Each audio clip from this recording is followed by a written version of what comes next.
Mekanik klavyeler popülerleştiğinden beri sıradan bilgisayar kullanıcılarından oyunculara kadar herkesin evine girdi ama çoğu mekanik klavye İngilizce diziliminde gelebiliyor. Türkçe diline uygun özel tuş takımları satılsa da bunlar hem nadir hem de pahalı. Peki bunu daha ucuza nasıl halledebilirsiniz? Bunun için yapışkanlı A4 kağıt ve yazıcı yeterli. Yazıcınız yoksa herhangi bir kırtasiyeden veya fotoğrafçıdan da işinizi halledebilirsiniz. Ben tasarımımı Canva'da yaptım. Klavyemin tuşlarını cetvelle ölçüp bir şablon hazırladım.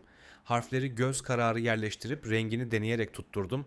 Şeffaf A4 kağıdınız varsa tuş rengini tutturmanıza gerek yok. İlk olarak kullanılmış bir kağıda çıktı alıp deneme yaptım.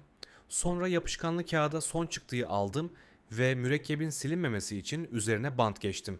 Son olarak harfleri kesip klavyeme yerleştirdim.